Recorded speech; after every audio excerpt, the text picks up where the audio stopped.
O benralizumab é um imunobiológico com registro sanitário pela Anvisa no Brasil. Note, benralizumab então possui registro sanitário, mas mais do que isso. Além de possuir registro, o benralizumab também tem expressa previsão dentro das próprias regras da ANS. Dentro lá da diretriz da ANS, benralizumab é citado como um dos medicamentos de cobertura obrigatória pela operadora de plano de saúde. Mas por que na prática tanta gente costuma dizer então que ainda tem dificuldade de acessar o benralizumab? Eu sou Elton Fernandes, eu sou advogado especialista em plano de saúde, professor de pós-graduação em importantes instituições da área e autor de livro jurídico. Hoje eu vou tentar desmistificar um pouco para vocês sobre as regras do setor dos planos de saúde.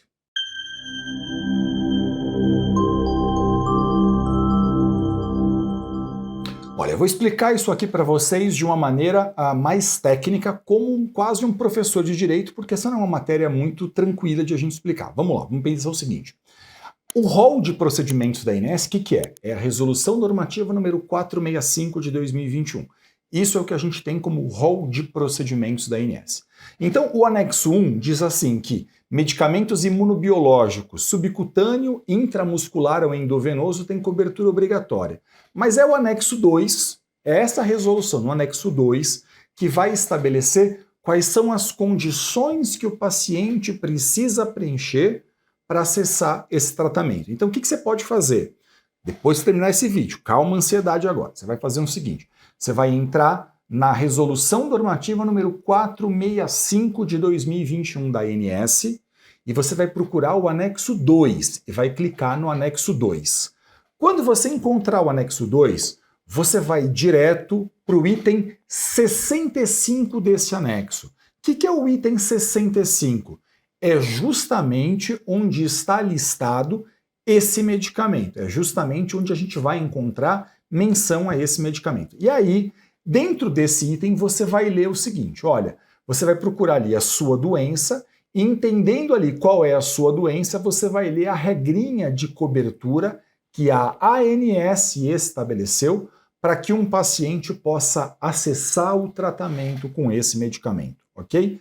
Anexo 2, entrou lá no anexo 2, você vai encontrar então o item 65 e vai procurar a sua doença, que basicamente está ali em ordem alfabética. E aí você vai fazer o quê ao ler? Vai ler isso então e vai entender o seguinte, o seu caso está em acordo com a regra da ANS? Se você disser para mim, professor, o meu caso está em acordo com a regra da ANS, eu vou dizer para você, então, nesse caso especificamente, estando em acordo com a regra da ANS, você tem direito de cobertura natural por uma operadora de plano de saúde. Se a operadora de plano de saúde recusou, ao meu sentir, caberia a você promover uma reclamação na própria ANS, a fim de que a operadora de saúde pudesse rever, ou quem sabe até reclamar na ouvidoria da operadora, enfim, mecanismos aí em que você pode pedir a reanálise, porque você tem uma imensa chance de fazer com que o seu caso seja revisto, seja reavaliado, ok? Aí você pode dizer para mim o seguinte, olha, eu entrei na regra da ANS, fui na resolução 465, encontrei o anexo 2, fui no item 65, encontrei a minha doença, mas meu caso não está em acordo com o que está descrito ali por alguma condição, por alguma particularidade. Ou você pode dizer para mim, esse medicamento está ali descrito para outra doença que não propriamente para minha doença. E por isso a operadora de plano de saúde está recusando. Bom, nessa situação especificamente, aí eu entendo o seguinte, vai ser hora de você procurar um advogado experiente, especialista em plano de saúde, para poder te ajudar. Porque esse profissional, ele vai ter que sentar e fazer uma análise concreta a respeito do seu caso. Ele vai ter que fazer ali, entender qual é a doença, qual é a prescrição, qual é, por exemplo, vai ter que olhar para a prescrição médica para a doença e vai ter que entender até o seguinte, o que os pareceres técnicos, científicos dizem a respeito disso. Porque essa análise, que às vezes ela até resvala muito numa análise técnica médica, vai ser, sem dúvida nenhuma, muito importante para um advogado fazer, para que ele possa saber como ele vai te ajudar. que um advogado pode, numa situação como essa, fazer? Eu digo isso dentro da pós-graduação.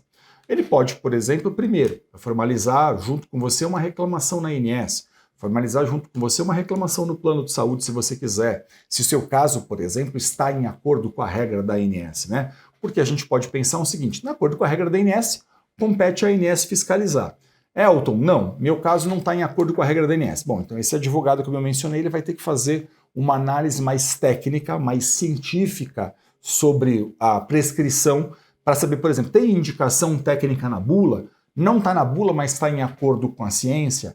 Essa análise é absolutamente essencial a você. Por que eu acho importante que você faça isso? É porque, veja, a lei dos planos de saúde atualmente, a lei 9656 de 98, ela diz que mesmo não estando, se um procedimento ou um tratamento não está em acordo com o rol de procedimentos da ANS, mas está em acordo com a ciência, a operadora de plano de saúde deverá custear o tratamento. Veja, a lei chega a usar essa expressão, deverá, ok? Essa não é uma expressão que eu estou aqui utilizando sem que eu tenha pego ela de dentro da regra. Então, notem o seguinte, mesmo fora dessas condições estabelecidas pela ANS, mesmo que um tratamento, um procedimento não esteja exatamente em acordo com o rol de procedimentos da ANS, a lei ela está fazendo uma expressa menção de que, se não estiver no rol, mas estiver em acordo com a ciência,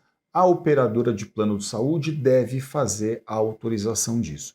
De modo que o que a gente percebe muitas vezes é que, claro, as operadoras de planos de saúde elas continuam entendendo que elas só cobrem aquilo que está em acordo com o rol da ANS, mas a gente também precisa lembrar aqui que o rol de procedimentos da ANS é uma regra inferior à lei e que, claro, sempre que houver, então, um descompasso entre o rol e a lei é superior a esse rol de procedimentos. Na prática, então, a gente percebe que há um descompasso entre o rol de procedimentos da ANS e a lei em inúmeros casos. E a partir daí, o que fazer? Nessa situação, um advogado especialista em plano de saúde vai poder analisar o seu caso e ele vai poder, então, a partir dessa análise, entender o seguinte: se está em acordo com a regra da ANS, ele pode, ele mesmo, inclusive, ajudar você a formalizar a reclamação dentro da ANS. Essa é uma prerrogativa que o advogado tem,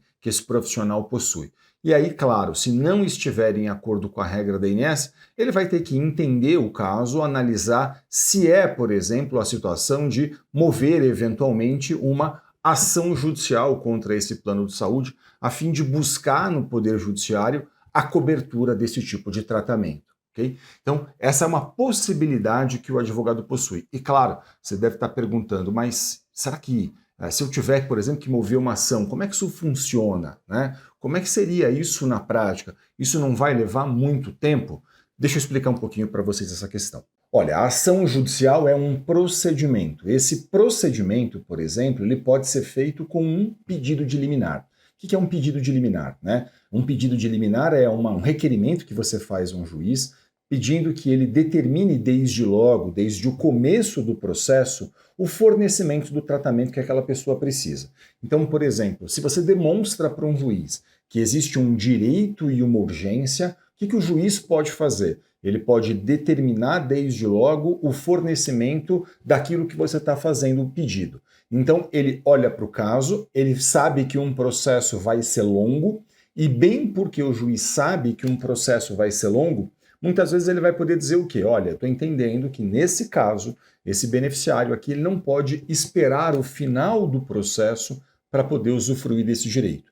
Então, entendendo que existe direito e que existe urgência, ele pode, então, determinar essa liminar. Ele pode conceder essa ordem liminar a fim de que a pessoa possa usufruir desse direito logo no começo do processo. Ele pode fazer isso a qualquer momento.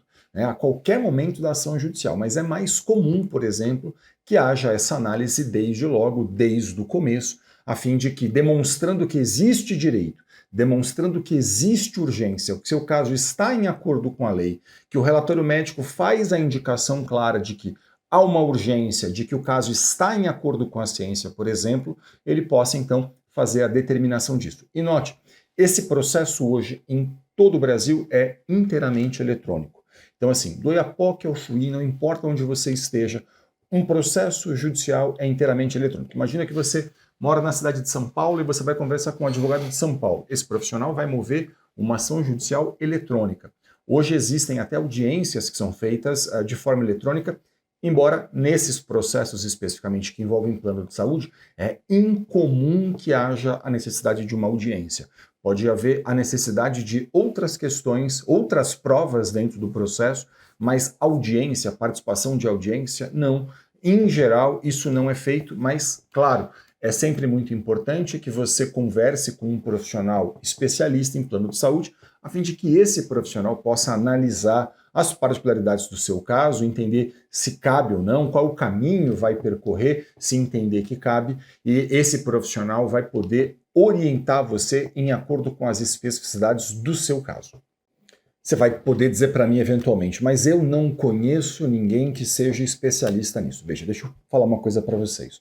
Hoje, essa consulta com o seu advogado pode ser feita até de forma online. E eu tenho muito orgulho de dizer para vocês que em todo o Brasil, nas pós-graduações em que eu leciono, a gente forma profissionais cada vez mais capacitados, especialistas nisso, capazes de olhar profissionalmente para uma questão como essa, capazes de fazer uma análise cuidadosa de um caso, a fim de poder entender quais são as possibilidades que a gente tem, quais são os caminhos que vão ser percorridos. Então, se você não conhece um profissional aí da sua cidade, por exemplo, você pode buscar isso pela internet, fazer isso online com um profissional, não tem problema nenhum, até porque, como eu mencionei para vocês, um processo que eventualmente tenha que ser movido um processo, essa ação será eletrônica, tudo correrá eletronicamente. Então, não importa se você está numa cidade e seu advogado está na outra cidade, se você está num estado e seu advogado está muito distante de você, porque tudo isso pode ser feito hoje de forma online,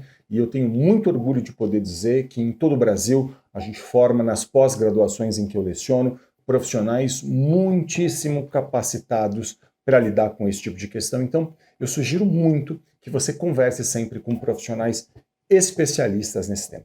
Eu espero que esse vídeo tenha sido útil a você. Muito obrigado pela sua audiência. Se ficou qualquer dúvida, deixe um comentário aqui no canal. Para a gente é sempre um grande prazer poder ajudar, interagir, tirar dúvidas e, claro, não deixe de acompanhar a gente nas redes sociais. Muito sucesso para você e saúde. Até o próximo vídeo.